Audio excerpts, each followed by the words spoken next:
आज आपण येणाऱ्या महानगरपालिकेच्या निवडणुकीच्या अनुषंगाने लोकांची मतं आजमावावीत आणि लोकांचे सजेशन घ्यावेत म्हणून आज आपण कार्यक्रम घेतला। आवाज मुंबईकरांचा संकल्प भाजपचा हा आपण मुख्यमंत्री देवेंद्रजींनी दिलेला आदेश आहे आणि त्याप्रमाणे प्रत्येक मतदारसंघात प्रत्येक विधानसभेत हा कार्यक्रम होतोय। मी माझ्या वतीनं किंवा या चेंबूरच्या वतीनं आज आपण हा कार्यक्रम केला। मी माझ्या सर्व सहकार्यांना धन्यवाद देतो की त्यांनी हा कार्यक्रम सक्सेस करण्यासाठी मला सहकार्य केलं आणि आज आपण पाहिलं की मोठ्या संख्येने नागरिक या ठिकाणी या कार्यक्रमासाठी सहभागी होते। त्या नागरिकांनाही धन्यवाद देतो की त्यांनी रविवार असून सुद्धा आपल्या समस्या सांगण्यासाठी आणि आमचं विजन ऐकण्यासाठी या ठिकाणी उपस्थित राहिले होते। खूप एक चांगला कार्यक्रम आज नागरिकांच्या वतीने या ठिकाणी करण्यात आला। नागरिकांनी खूप चांगला रिस्पॉन्स दिला आणि त्याला मनोजजींनी खूप समर्पक उत्तरं दिली। मनोजजी आमच्या बरोबर गटनेते होते। आमचे महानगरपालिकेची पद्धती कार्यपद्धती त्यांना खूप चांगल्या पद्धतीने अवगत आहे, माहिती आहे आणि त्यामुळे त्यांनी खूप चांगल्या पद्धतीने या नागरिकांच्या समस्यांना निराकरण होईल असं उत्तरं दिली आणि आम्हाला आदेश दिलेत की जर त्याच्यात काय कमतरता राहिली तर आमचंही दायित्व आहे की त्यांच्याशी संपर्क साधून त्यांच्या शंकांचं निरसन करणं आणि त्यासाठी त्यांना आम्हाला आदेश दिलेत। आम्ही नक्कीच त्याचं पालन करू, आम्ही लोकांच्या संपर्कात राहू आणि लोकांनी ज्या अपेक्षा आहेत लोकांच्या त्या पूर्ण करण्याचा प्रयत्न करू। प्रभागामध्ये काय फेरीवाल्यांची समस्या असेल किंवा काय समस्या असेल ते पण नागरिकांनी सूचना दिलेल्या आहेत, त्याचं कसं पालन करू? आपण नागरिकांना आजच्या संकल्पात आपण आता 2-3 आश्वासन आम्ही आमच्या वतीने पण दिलेत की एक तर फेरीवाला मुक्त मुंबई हा संकल्प आहे, पण फेरीवाला मुक्त नाही करता येणार आपल्याला। तर काही फेरीवाले पात्र आहेत की बरेच वर्षापासून या ठिकाणी ते व्यवसाय करून राहतात आणि आपला त्या फेरीच्या धंद्यावरतीच त्यांचा उदरनिर्वाह चालतो। त्यांच्याची वेगळी एक व्यवस्था आपण करण्याची म्हटलंय की स्टेशनच्या जवळपास ज्या मोकळ्या जागा आहेत त्या ठिकाणी त्यांच्यासाठी फेरीवाला व्यवस्था करावी। अन्यथा आपण गांधी मैदान सारख्या ठिकाणी आम्ही अंडरग्राउंड जो भूमिगत मार्केट आणि पार्किंग हे दोन्ही विषय आम्ही करण्याचा प्रयत्न करणार आहोत। त्याचप्रमाणे नागरिकांना चालण्यासाठी पथपथ मोकळे करण्याचा हा विषय मोठ्या प्रमाणात आहे आणि तो मी करणार आहोत। मी माझ्या आवडीने तो विषय घेतलाय। त्यामुळं या निवडणुकीनंतर जेव्हा लोक आम्हाला पुन्हा संधी देतील तेव्हा हा विषय नक्की आम्ही करणार आहोत।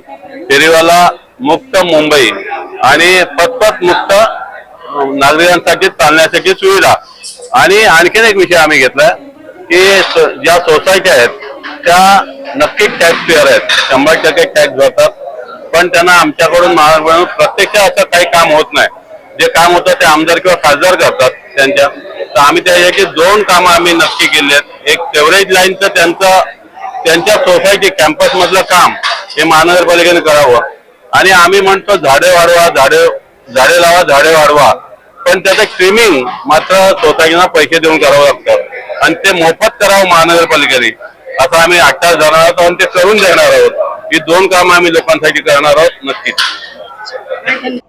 आपल्याला माहितीये आवाज मुंबईकरांचा संकल्प भाजपाचा, म्हणजे आज जो हा कार्यक्रम घेतलेला आहे तो ह्याच्यावरच घेतलेला आहे की आमचे भारतीय जनता पार्टीचे मुंबईचे अध्यक्ष अमितजी साटम यांनी सांगितलेलं आहे की आपल्याला मुंबईकरांच्या ज्या काही सूचना असतील ते आपल्याला घ्यायचं आणि त्याच्यावर आपल्याला काम करायचं आणि त्याच्यावरच आम्ही मुंबई महानगरपालिकेचा निवडणूक लढणार आहोत। म्हणून आज हा कार्यक्रम घेतलेला आहे की त्यांच्या काही सूचना असतील आणि तुम्ही बघितलं की सर्व लोक इथे आलेली होती, चेंबूरची सर्व ज्येष्ठ नागरिक म्हणजे सर्व आम्ही प्रबुद्ध नागरिकांना त्याचबरोबर सोसायटीचे अध्यक्ष चेअरमन यांना पण काही बोलवलं होतं की छोट्या छोट्या गोष्टी असतात, काही राहून जातात, तर त्याच्यावर आपण कसं काम करता येईल आणि त्यांच्या सूचना घेऊन जे आता इथे कालच आपल्या मुख्यमंत्री देवेंद्र फडणवीस साहेबांनी मुंबईकरांसाठी मोठा निर्णय घेतला तो म्हणजे पगडी सिस्टम।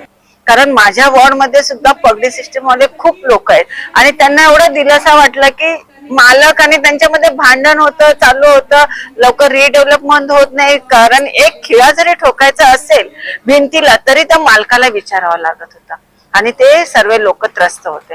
आणि त्याच्यामुळे मी देवेंद्रजींचं खूप म्हणजे महायुती सरकारचं खूप मनापासून आभार मानेल की त्यांनी खरंच पगडी सिस्टम वाल्यांना, मालकांना आणि जे आहेत राहणारे त्यांना दोघांनाही दिलासा मिळालेला आहे. आणि म्हणजे त्याप्रमाणे पुढचा विकास सुद्धा ताबडतोबीने होईल. आणि जे काही रोड आता तुम्ही की आहेत की रोडची कामं चालू आहे, पण रोडची कामं करताना नागरिक खुश आहे. थोडा त्रास होतोय, युटिलिटी आहे, युटिलिटी आपण एकत्र म्हणजे वेगवेगळ्या ठिकाणी न टाकता एकत्र टाकतो आणि त्याच्यामुळे थोडासा वेळ जातोय. परंतु नागरिकांना माहितीये की इथं पहिल्याचे महानगरपालिका ज्यांच्या हातामध्ये होती ते म्हणजे तुम्हाला की आज रोड बनवला आणि 2 महिन्यामध्ये परत तिथे खड्डे पडत होते. परंतु आता हे रस्ते त्यांना 10 ते 15-20 वर्ष पुढे चालणार आहे. म्हणजे त्यांना आता जे 2 महिने ते त्रास करतील, परंतु 10 वर्षामध्ये त्यांना तो रिलीफ मिळणार आहे. ट्रॅफिकची समस्या आहे काही या गोष्टीमुळे, कारण आपण अदानीचं सुद्धा काम चालू आहे, रोडचं सुद्धा काम चालू आहे, युटिलिटीचं काम चालू आहे. त्याच्यामुळे त्या सर्व नागरिकांना त्रास होतो. आम्ही त्यांची खरंच आम्ही दिलगिरी व्यक्त करतो. परंतु पुढच्या सुख सोयीसाठी त्यांना खरंच तो महत्वाचा निर्णय हा झालेला आहे. तर त्याच्यामुळे आम्ही खरंच दिलगिरी व्यक्त आणि त्यांच्या काही सूचना आहे. मी माझ्या विभागामध्ये पाणी मारायचं काम चालू केलंय महानगरपालिकेच्या अधिकाऱ्यांबरोबर. माझ्याकडे व्हिडिओ सुद्धा आहेत की आपण काय म्हणजे जे रिडेव्हलपमेंट बिल्डिंग चालू आहेत त्या सुद्धा विकासकाला सांगतोय की तुम्ही पाणी मारून घ्या, लोकांना श्वसनाचा त्रास चालू आहे. तर अशा पद्धतीने सुद्धा मी काम चालू केलेलं आहे. म्हणजे सांडू गार्डन ते आपला पूर्ण गावठाणचा विभाग असेल, सुभाष नगर असेल, सिंधी सोसायटी असेल, इथे मी कालच 4 दिवसापूर्वीच पाणी मारायचं रोजचं काम सुद्धा सुरू केलेलं आहे. आणि अशा प्रकारचे काम आहेत ते करतो. आणि माझा एक मुद्दा होता की सिंधी सोसायटी आणि सुमन नगर ह्या लोकांना म्हणजे चुना भट्टीला म्हणजे 60-70 रुपये त्यांचे खर्च होतातच.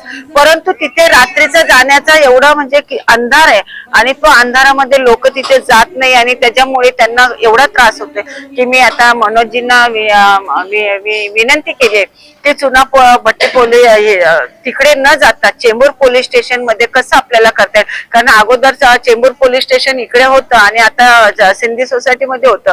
सिंधी कॅम्प आहे आणि सिंधी सोसायटीचा तो प्लॉटचा एरिया तरी त्यांनी इकडे घ्यावं अशी माझी नेहमी त्यांना विनंती राहील. मागे सुद्धा हा प्रश्न उचलला गेलेला आहे आणि त्यावर मी नक्कीच प्रयत्न करेल काम करण्याचा की लवकरात लवकर सिंधी सोसायटीचे प्लॉट हे आपल्या चेंबूर पोलीस स्टेशन मध्ये कसं विभागला जाईल तोही आमचं काम करण्याचा प्रयत्न चालू आहे.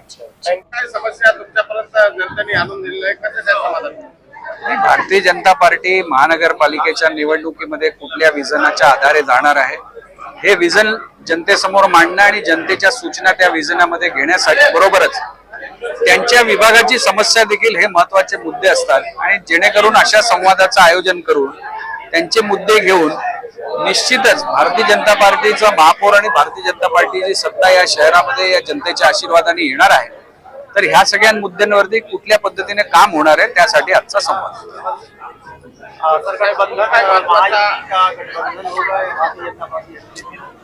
नहीं, आपने सुना ही होगा कि महायुति में ही हम चुनाव लड़ने वाले हैं. भारतीय जनता पार्टी के और महायुति के गठबंधन में कोई दरार नहीं है. पूरा का पूरा महायुति में चुनाव लड़ रहे हैं. सर, राष्ट्रवादी को कहीं ना कहीं अलग किया जा रहा है महायुति से.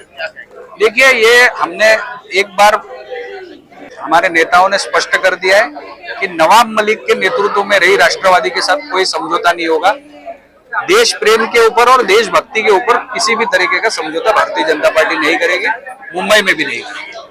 जनता से किस तरह का अपील करना चाहेंगे कि आने वाले लाड़की बहन जो थी उसमें सभी लोगों ने विधानसभा में मुख्यमंत्री बनाया देवेंद्र जी को. देखिए, देश में मोदी जी के नेतृत्व में, महाराष्ट्र में देवेंद्र जी के नेतृत्व में जो विकास का काम शुरू है, आने वाले दिनों में मुंबई महानगर पालिका में भी भारतीय जनता पार्टी के नेतृत्व में इसी विकास कार्य को आगे बढ़ाने की हम जनता से अपील करते हैं. बहुत बहुत ये क्या है, अभी मुंबई महानगर पालिका के चुनाव आने जा रहे हैं.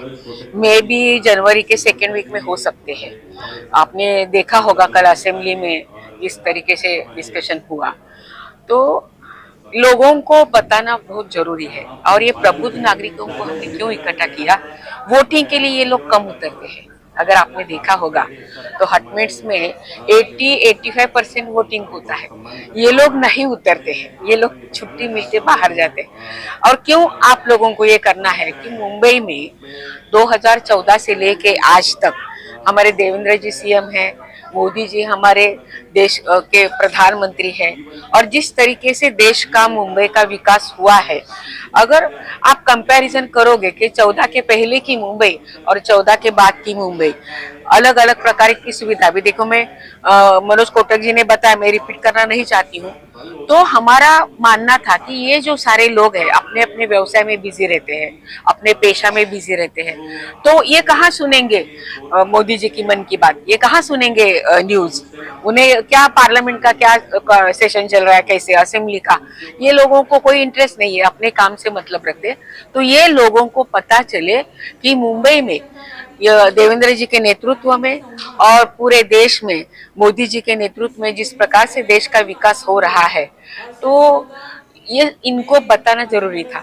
और अभी कारपोरेशन के चुनाव आ रहे हैं, तो हम चाहते हैं कि मुंबई कारपोरेशन में अगर भारतीय जनता पार्टी का मेयर बनेगा तो और ज्यादा विकास होगा। आपने देखा होगा इन्होंने क्या किया, 14 तक आप, ये तो इनकी रिजर्व बैंक ही थी, ये मनोज कोटक जी ने बताया कि फाइनेंशियल की दृष्टि से ही वो महानगर पालिका की ओर देखते। मुंबई के नागरिकों को सुविधा मिलनी चाहिए, ये उनकी तमन्ना नहीं है, लेकिन वो हाथ में अगर आएगा तो एज लाइक रिजर्व बैंक अपने हाथ में आई, ऐसा इनका इरादा है। तो ये होना नहीं चाहिए। और महायुति की यानी सरकार यानी महानगर पालिका में आए, हमारे ज्यादा से ज्यादा यानी कारपोरेटर्स चुनकर आए, मेयर हमारा बने, और फिर देखिए कि मुंबई का विकास किस तरीके से भागेगा, दौड़ेगा। और इसीलिए लोगों को हमने इकट्ठा किया कि उनको बताना जरूरी था। देखो हटमंड के लोगों को थोड़ा पता चलता है, ये लोगों को, प्रबुद्ध नागरिकों को बताने की जरूरत थी। वैसे देखा तो नहीं है जरूरत, लेकिन वो न्यूज नहीं देखते, सुनते नहीं, बाकी सब कुछ नहीं। तो इसलिए हमने तय किया कि मुंबई कारपोरेशन का चुनाव मद्देनजर रखते हुए हम पूरे मुंबई में यानी हर असेंबली शाह हम इस प्रकार के प्रबुद्ध नागरिकों को इकट्ठा करेंगे।